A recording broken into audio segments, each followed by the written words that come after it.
Hello and welcome to Leaders of Tomorrow, India's largest platform for entrepreneurs. Anything that you have for your business, about any aspect of it, we've got it covered here on the show. I'm Sunanda Jayasheelan. Today, we're bringing you part one of the Leaders of Tomorrow Masterclass, a digital-first platform where we bring experts to face interact with you on a national platform. In conversation today for an exclusive chat for the first time here on the Leaders of Tomorrow is the head of Facebook in India, Ajit Mohan.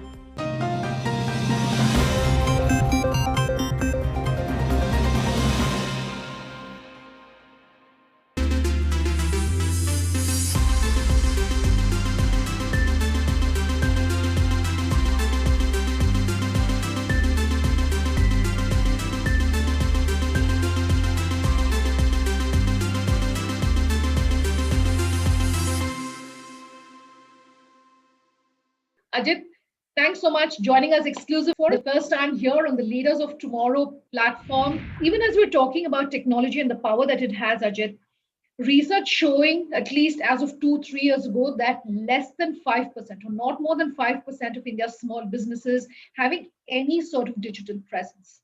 How is that changing? How's that going to change? Of course, and great to be here, Sunanda. Thank you for having me. Um, I think my first response to that question, Sunanda, is 2 or 3 years ago, where you cited the research, was a very long time ago in the Yeah. context of both what's been happening in India in terms of a very clear shift to digital, and especially in terms of what we have seen over the last 12 months, where a lot of big change has happened in a very short period of time. So I think the headline on this is, if you were to do the same research today, my assumption, Sunanda, would be it would look different. And it's been driven by two things. One, there's increasingly a huge recognition that over the last 4 years, a very large number of people came online in India, 700 million or so, who have good and affordable access to the internet today. And that is an opportunity that I think businesses are very aware of.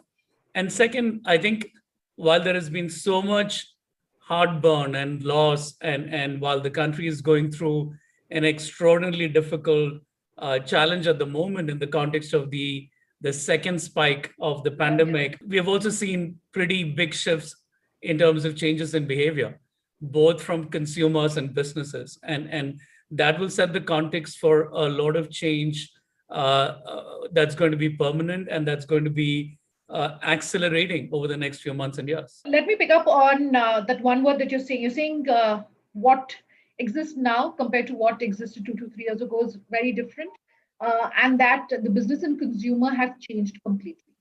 Two or three things that have changed about them. What insights could you give someone who's logged into today's masterclass to say these are the biggest changes that have taken place as far as the most successful small businesses, the ones who effectively leverage technology and digital?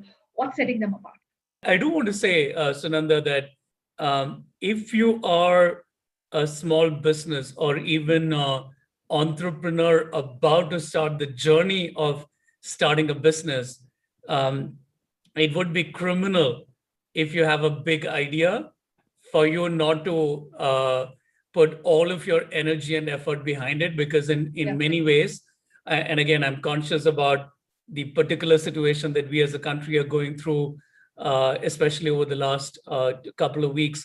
But if I zoom out a bit from the immediate context, there's never been a better opportunity to be an entrepreneur or to be a small business owner. And therefore, my counsel would be largely on three things to point to.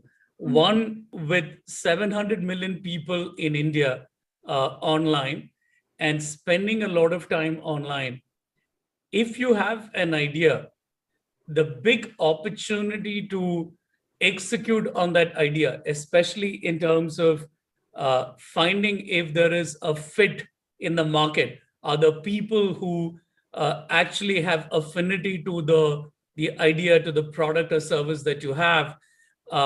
Today, it can be done on digital with very little cost. It doesn't take a lot of money for you to experiment and pilot it online. I think that's sort of the starting point, right? And that's Sure. what has changed dramatically from the previous generation, or even 2 or 3 years ago, where it was expensive to seed a business and to acquire customers. Whereas with digital and with the scale of platforms, with a very small amount of money, you can actually find out if there is traction for what you're in the market for. And then the minute you understand the traction, it's quite easy now to figure out where, either from a geography point of view or consumer segments, where the traction is, and then to scale up dramatically. That's one. Second point to call out here is it's become a lot easier for an opportunity to go national and global. In the old world, it used to take a lot of time where you would set up shop, you would test something out in your town or city. If you did well, you may go to the state, and very rarely you will go national. Sure. That mindset is shifting, and today it's possible to go from day one of the business to being a global business in a very short period of time, because it is, again, I think digital has enabled the discovery of customers in a way that is not constrained by geography. Sure. That's the other big opportunity that we are seeing now. I think the third thing to call out is that the process of building and refining a product has changed as well. So, Nanda, it's no longer that you build something and you put it out there and it either succeeds or it fails. You have the opportunity to evolve and refine your product or a service based on what you get as feedback from consumers. And again, almost all of it can happen online. So that's my other point to call out for entrepreneurs and small business owners, that use digital as a tool, not just to find customers or new markets, but also use it as a mechanism to evolve your product and service, and keep doing repeated rounds of experimentation until you get it right. And Sure. and the word that we use in the tech world is product market fit, right? It sounds pretty fancy, but all that it says is that you have something that a lot of people love, and that may not always happen on your first attempt. But with Sure. digital, you can, through repeated experimentation and iteration, get to a product that evolves to find great product market fit, and at a global scale. Our first question coming to us from Leena Goel. She's saying, Ajit, to your point on money, time, etc. How is Facebook specifically helping us? If you could dive right in and talk about how you are an enabler for small businesses. And to that, I just want to add a data point that I picked up, Ajit. SMEs who are using digital, I understand, see twice the amount of revenue, and including in terms of growth projections compared to SMEs that don't have any sort of digital or tech exposure. How do you like to answer this? Yeah, and Lena, thank you for asking the question, and I appreciate getting to the brass tack pretty quickly. I'll answer your question in very specific ways, but I also want to frame it a bit in terms of the relationship that Facebook has with small businesses, Lena. Um, One of our objectives and part of our mission that we have articulated is we want to help businesses and small businesses in particular. Yeah. And it comes from the idea that as a company which whose mission is to connect people and communities around the world and to build tools that will be helpful for people and businesses, we are deeply conscious that small businesses play a particular role in the economy everywhere in the world. And this is true in India as well. They tend to disproportionately contribute to economic growth. They invariably account for most of the jobs in countries, as well as new job creation. So we're quite conscious that the success of countries and companies like us is quite firmly tied to the success of entrepreneurs and small businesses like you, Lena. And therefore, one of the things that we've always done is to make sure that the small businesses, the one person company, has access to the same tools that our largest clients, the biggest multinationals in the world, have. So we don't make a distinction between the access to all the tools that's available across Facebook and Instagram and WhatsApp. You as a small business owner have the opportunity to leverage the versatility of the same tools that large companies do. That's the starting point of it. In that context, we do three things. One, we invest a lot of energy in making sure that the products we build allow small business to leverage our platform, especially the use of Facebook and Instagram as advertising or marketing vehicles, tools that make it easy for you to leverage the global scale of these platforms. If you've been a user, or once you start using it, you'll realize that there's a lot of focus on giving you transparency on exactly what you get for the money that you spend on our platform. And that's one of the reasons why we have seen that the most frugal marketing money of companies around the world, and they tend to be from small businesses, which are invariably constrained in terms of resources and capital, we tend to get a disproportionate share of it. Sure. The second is, in India, we invest a lot of time to introduce the tools to business owners like you through programs like Boost, the live classes that we run, and the resource guides that we have produced. These are all mechanisms that we have introduced, essentially recognizing that it's not just enough for us to build great tools where you see the power of those tools once you start using it. It's also important for us to make sure that we are reaching out to companies like yours proactively, so that you understand the power of the tools and how to use them. And lastly, Leena, we have mechanisms like the Facebook grant program that we rolled out last year, which was about $4.3 million for small businesses in the cities that we operate in, which was just our way of making sure that we were able to help about 3,000 businesses at a time when there was extreme need for cash. So we see it in a multifaceted manner, but we believe the biggest role that we have to play is to make sure that we're able to show you the power of the tools that can transform the growth trajectories of the businesses that you're running. Ajit, I have to take a quick break. We're back in just a second.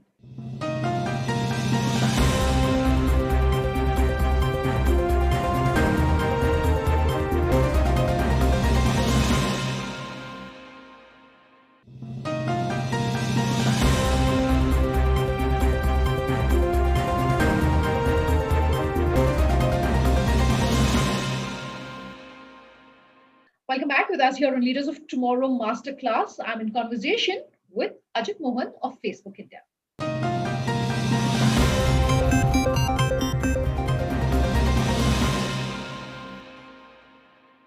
Our second question is coming in from Manoj Gupta, and this is something I'm sure you answer all the time, and this is a question on data and protection of data. So Manoj is saying, sir, how is my data as a small business that is using Facebook? How do we ensure that there is privacy of data? It's a great question, Manoj. And if I think back in terms of the company's focus over the last 2-3 years in particular, privacy has been at the heart of everything we do now, including the development of new products and features. And not just for consumers, but for businesses. We now have a privacy framework where every change that we do, even on product, goes through extreme accountability and processes which are meant to ensure the privacy standards are met. These are articulated transparently. We have an FTC consent decree that underlines a lot of what we do. So the standards are pretty high. And we also invest a lot in transparency to make sure that businesses like yours know exactly what data is used for when. And almost all of it is then also focused on consent from either you as a user or you as a business. So I do feel pretty comfortable that the company's focus on privacy is very robust.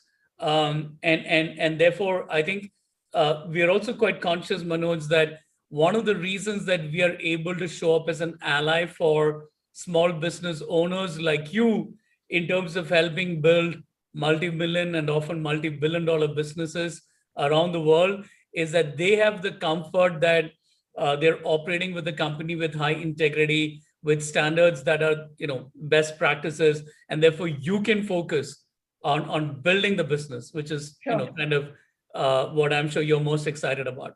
I have a question of my own, Ajit. If you could really talk us through data privacy on the whole. In India, we are still debating data privacy laws. There's this entire the GDPR, which is happening globally. For a small business owner who says, I'm not even aware of where perhaps the data breaches are happening, because there is the intentional and there's also unintentional. As this entire move to work from home is really taking place, do you feel there's enough understanding of what constitutes data privacy, what constitutes data security? Do you think small business owners really sort of understand? Is there enough investment really going into protecting of data?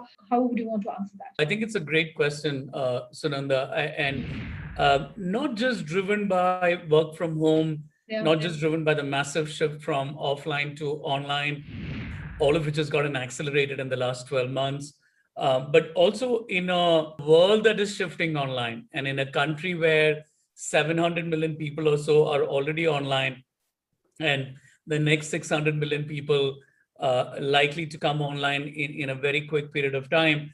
I think it's important to have a framework where we leverage the power of digital to transform lives, where we leverage the power of the internet to fundamentally enable the creation of entirely new business models. But equally, we also constantly evolve the frameworks that ensure that consumers and businesses feel safe, not just in terms of privacy, not just in terms of data, but the entire framework, right? And the reality is, as we have seen from the first 20 or 25 years of the internet, um, predominantly the internet has unleashed massive good for the world, right? It's transformed lives. It's changed our way of life for the better. It's created a lot of prosperity for people around the world. But equally, there will always be bad actors. And our effort as one of the leaders in technology is to make sure that we are investing in systems that enable safety and security for all of our users. And we're investing in frameworks and policies that limit the ability of bad actors to do harm. Sure. But this is not a arms race where we can ever declare victory. And that's the history of the world as well, right? Whenever there has been a new technology and whenever it has unleashed a lot of good, it does come with trade-offs. And the only thing we can do as a responsible company, whose underlying mission is to make sure that the power of digital is unleashed for all of humanity, we also make sure that we are investing enough in reducing and limiting the ability of bad actors to do harm. And that's what we continue to do, Sananda. I get asked this quite often by the small businesses that speak with us. And, maybe you could give us a personal example. How do you, as the head of this very large technology company, ensure that you're staying abreast of all the changes that are taking place?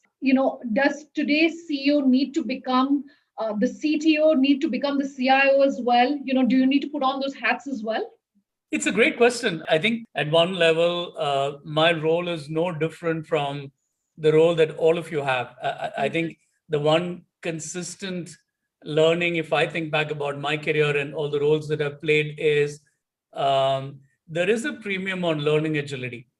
And that continues to be the case independent of the size of the business, independent of how important the digital or internet is to you, or frankly, geography. And my only counsel would be that if I look at businesses that are successful, if I look at leaders that I know who have been successful, the one consistent pattern that I see is enormous openness to learning, enormous open to learning. Just the recognition that there is so much complexity in the world, there is so much ambiguity in the world, that every day we have to wake up and show up as people who are open to picking up new things, open to learning and applying learning to complex problems. Almost if I kind of explain it in the negative, where companies have failed or where leaders have done well, or where when I think about people that I know who haven't um, built on their potential, it's been when they've declared too early that I've learned all that I need to know, who start to listen less.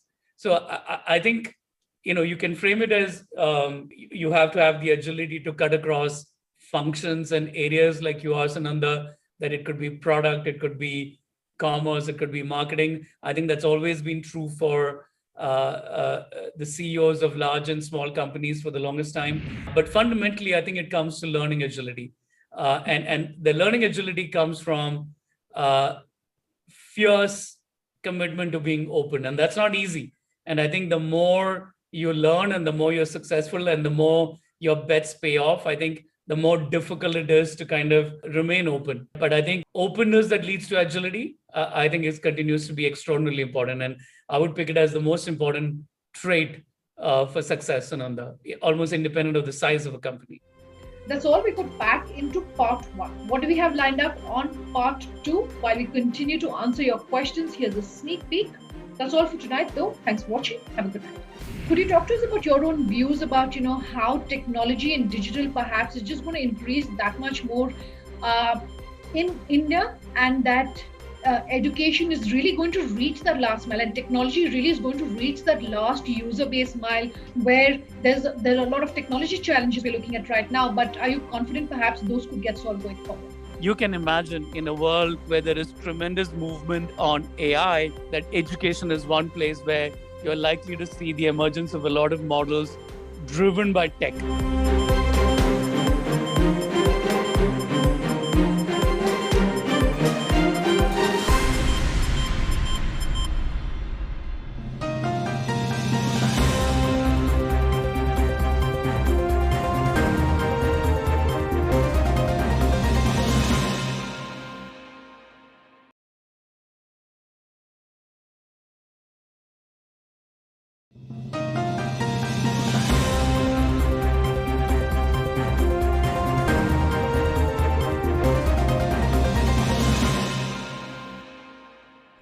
Hello and welcome to Leaders of Tomorrow, India's largest platform for entrepreneurs. Any questions that you have related to any aspect of your business, we've got it covered right here on the show. I'm Sunanda Jayaseelan, and today we're in conversation with the head of Facebook India, Ajit Mohan. The first time ever here on the Leaders of Tomorrow, and featuring him on our Masterclass. Do you feel there's enough understanding of what constitutes data privacy, what constitutes data security? I think it's important to have a framework where we leverage the power of digital to transform lives. If you are a small business or even an entrepreneur about to start the journey of starting a business, it would be criminal if you have a big idea for you not to put all of your energy and effort behind it.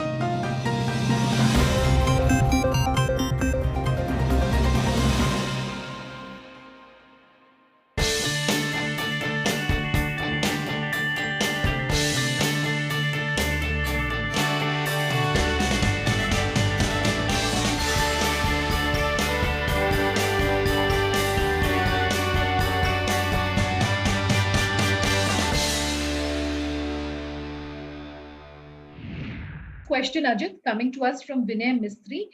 He says he's founder at Co-Equal Associates. He says, I feel Facebook marketing helps SMEs which have products that are more B2C. What about products which can help SMEs that are in the B2B space? I assume Vinay is in the B2B space. Ajit, how do you want to respond to this one? Yeah, I think that's a fabulous question, Vinay. And I have two versions of the answer to you. You're absolutely right that a very large number of our clients are consumer oriented. I think they benefit from the global scale of our platforms. But I have two things to point to you. One, there are still very strong applications for enterprise businesses. And in some cases, it's quite possible that WhatsApp may be the most relevant vehicle for you. And over the last couple of years in particular, we have invested a lot of energy in building new tools that are relevant for small businesses on WhatsApp, including through WhatsApp APIs, the small business app on WhatsApp. The second one to call out is what we've also seen on the more traditional marketing vehicle that's Facebook and Instagram is that we have seen businesses who are actually targeting other businesses or solving for their non-consumer needs on our platforms. So just as an example, we have seen consumer businesses where there may be requirement for them to recruit partners. And because there are a lot of businesses who are present on Facebook and Instagram, it can be used as a mechanism to recruit other businesses as well. So you're right about the instinct that there's an orientation towards consumers, but depending on a particular use case, and we're happy to engage with you, depending on a use case, it's actually quite relevant on Facebook and Instagram as well. And then WhatsApp is the other option for you that you should explore. Vinay. I want to talk about some of the specific segments in which we're seeing a lot of focus on technology. Research that shows that education in low-income countries becomes particularly more crucial when we're talking about digital and technology and really sort of bridging that gap.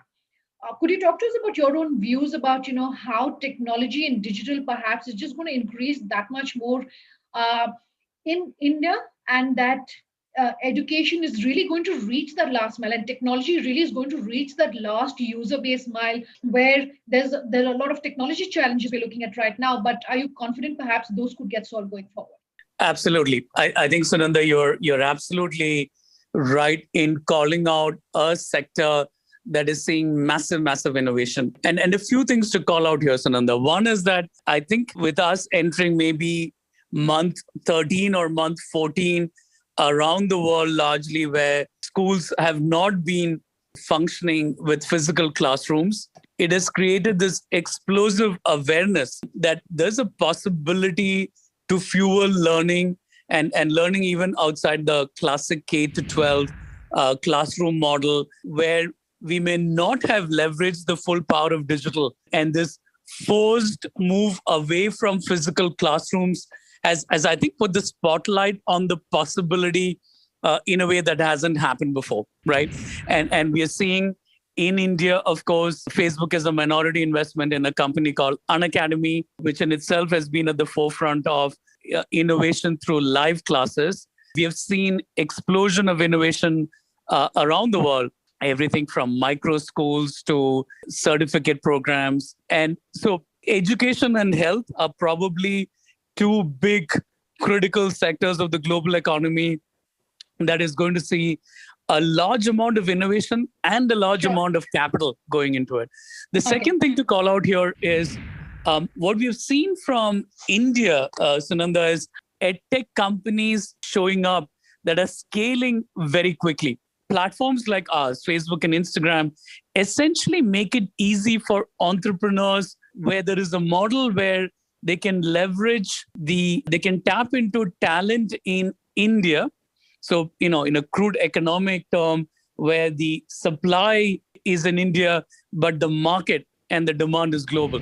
So, since we are speaking education, our next question is also sector specific. This one is coming to us from Profusion. He's the CEO of Profusion. I unfortunately don't have a name, but his question is finance and education. Since you've answered education, if you could talk about finance, and to finance, we're talking about how payments have completely changed. The pandemic forcing a lot of businesses online. Demonetization had started that wave when a lot of business were, in some sense, forced to really innovate and also do their financial transactions online. Pandemic forcing even more businesses and people to do that. What's your view perhaps on how payments is going to change and how the world of finance is going to change? I think it's a great observation, and I agree with the hypothesis that financial services is one more area where you will see a lot of innovation.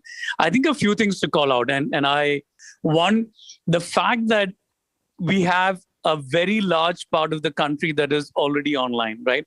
It goes deep. It's not at 700 million people. It's a lot of the country that has come online. So that essentially provides the baseline. The second part of it that is equally or even more important is that we have some pretty robust rails like UPI, that where the infrastructure, some of the public infrastructure for payments has been built and mechanisms created for coordination between banks and between different parts of the financial institutions, where a lot of the friction has come down, cost has come down. And frankly, I mean, there aren't too many countries where you look at around the world and you can find a model like UPI. The great part is that a lot of people online, we know from some of the work that, as you pointed out in the last few years, there's clearly a movement to online payments, still a long way to go. And then, we are excited, of course, as a company where we have launched payments on WhatsApp late last year, and we're slowly scaling it up. We obviously see the opportunity of making the movement of money as easy as sending messages. I think payments is a part of it, but I think to what you're hinting at, the really interesting part is when you get to a place where it becomes really easy for payments between merchants and consumers, or between consumers themselves. What does it enable in terms of all the other value-added financial services you can build on top of it? And as you can see, even in the last few months, that's where you have a lot of energy in terms of innovation and entrepreneurship. I very briefly also want to talk about a survey that, in fact, you were a part of, and that had come out a little while earlier, and that's as far as digital inclusion is concerned. Data showing that despite having the 700 odd million internet users, we rank 49th when it comes to internet inclusion and gender equality in accessing the internet, really, a study that you were a part of course. What's going to change that? Are you concerned by this figure that despite this huge user base, it's not really equally distributed? Yes, and this is something I've been talking about for a while. And I think leaders across the internet ecosystem are quite conscious of it, that even with the extraordinary movement in access to the internet that's happened in the last 4 to 5 years in India, it's still around 65% men, right? 65% men, 35% women. And of course, the other part of it is 700 million people online is a very large number, but we still have another 500 or 400 to 500 million to go. And the trajectory of the last few years tells you that we have made such massive change in such a short period of time that we will get this right. I feel optimistic, but equally, I also think the onus on companies like mine is to make sure that we are solving for any barriers that come in the way of access to the internet, whether it's for women or whether it's for other groups, beyond affordability, right? So, for example, how do we make sure that women can have a safe experience on the internet? How do we make sure that the products that we are all building is gender agnostic or recognizes that there may be different barriers to entry and different barriers to usage, and we proactively solve for it? We are trying to do that. So a lot of our energy, for example, on Facebook and Instagram, is to make sure that we are building tools that ensure a safe experience for women. I absolutely believe that there's a huge onus on all of us, whether small businesses or entrepreneurs or larger companies like mine, to make sure that we are actively leaning in to break any imbalance, gender and otherwise, and especially in terms of how we think about product design and solving for barriers proactively. Ajit, I have to take a quick break. We're back in just a second.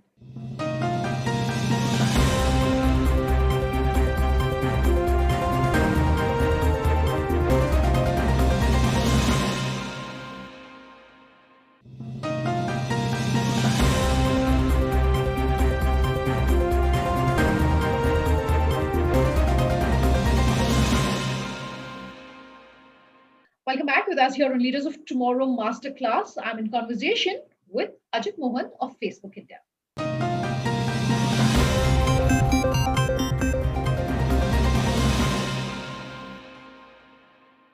Ajit, I do want to ask you, What is it going to take to ensure that we have a Facebook that comes out of India? You were talking about UPI, so I want to reference the example of Aadhaar. If we could manage to have a technology enabled system on the scale that we did, which is the largest anywhere in the world, why perhaps haven't we seen innovation on the scale of having, say, a Facebook coming out of India, and Amazon coming out of India, or Google coming out of India? I think I imagine you're referring to the size of these companies because I do think what we have seen over the last few years in tech is the emergence of both innovation and increasingly companies that are scaling pretty quickly in India and globally. So I absolutely believe that there will be large, successful companies that drive massive innovation at a global level. I'm very convinced about it. In fact, I see my role as the leader of Facebook and our role as a company to make sure that we are an ally to India to make that happen. Our next question coming to us from Vijay Satluri. He says, is Facebook reducing the need for investors with good connects for startups with some of its existing tools? There are three parts to that, right? One, and I'll give you a number, Vijay. There are 200 million businesses who use the Facebook family of apps around the world. And only 10 million of them are advertisers, meaning they have a relationship where they actually spend money on us, which means the vast majority of businesses use us for free. And we are proud of it, right? And that continues to be a big source of energy for us to build tools that enable the success of other businesses, even when they're not an advertiser. And that continues to be the case in terms of product energy and evolution to make it easier for you to build consumers of loyalty, to understand who has affinity. That will continue to be the case. And what we have also recognized is that for a lot of people who are coming online to the internet for the first time, they may not even have a website. That digital presence is invariably presence on WhatsApp or Instagram or Facebook. So that continues. The second part of this is that you're absolutely right that when you look at the success rate of new businesses, I mean, I think we all know that finally it's a very small fraction that become successful and that go on to build sustainable companies. And you're rightly pointing out a lot of that goes to the ability to deploy capital efficiently, right? You want to build a successful business before you run out of money. And we see ourselves as playing a role in that exactly the way you outlined it by making it easy for you to acquire customers, expand your business, build affinity for the product or service that you have with very little money spent on our platforms until you know exactly what works. The third thing, the cost of acquisition of customers is going dramatically down from what I've seen on the platforms as more and more people are coming online and as they're spending more time. So for all three reasons, I think the answer to your question, Vijay, is yes. This next question coming to us from Shatavari P. She says, even as globally Facebook has spoken about going carbon free, zero emission, etc., I would love to know what Facebook is doing in India. Why is it important for those in the tech space to show this focus on the environment? I think it's not just in tech. I think if you look at all the signs around climate change, it's pretty clear that it's quite important for all of us to play a role. And I think as Facebook has articulated quite overtly, we are pretty clear that we want to play a role in it as well. And everything we can do, whether it is on the carbon neutrality in terms of where we source our power from, to power the data centers that we have around the world, in terms of the practices in our offices, but also in terms of everything we can do to create more consciousness and awareness of climate change and the science of climate change. I think as a company, we are quite committed to that. Ajit, we're sitting at the start of FY22. Seems very likely that we're possibly, could go into a second lockdown. It seems likely that there could be a third wave of the virus that is impacting us, and something that we thought was happening only in the UK. The second wave of the virus is impacting us again, and we seem to be really, the economy doesn't seem to really have picked up. At least the hope was that it would, but unfortunately, I don't think it's going to happen for the next couple of months. For a small entrepreneur who's logged in today, who's listening, what do you want to leave them with by way of advice? How perhaps are you personally preparing for this new fiscal? And based on that, what would you like to tell them? I think there are a few things, Ananda. I think one, I want to acknowledge that probably for most of us around this call and for others around the country, clearly, I think this is a challenging time, right? I think we are seeing this I'm seeing it in terms of friends and family. And for me, the first focus obviously is on the health and well-being of those around me, right? I think, and even as a company, we are clear that at this moment, the first thing is to make sure that our employees and their families are safe. Yeah. I don't think this is a moment to prioritize short-term business. I think it's a moment to draw into our resilience and strength to go through what is a very difficult and challenging time. So that's for me the starting point of this for sure. I think beyond that, I think for all the companies and out there, and any disruption tends to disproportionately impact entrepreneurs in their early stages or smaller businesses. So I am quite conscious of that may be the case for a lot of leaders around the room. I would say, aside from the focus on health, I think this is also an opportunity to really think about the future and to really think through what are the things that are truly important for your business and what are the superpower skills that you can build that allows your business to be resilient. The last one is, while there will be challenging times like this, the direction, the secular trend of this is looking very upward for India and for all things digital. Absolutely, Ajit. Thank you so much. Completely out of time then on this masterclass with the head of Facebook in India, Ajit Mohan. If you want to know whom we're featuring next, do head on over to our website. That information is also on your screens. For tonight, it's a wrap. Thanks so much for watching. Have a good night.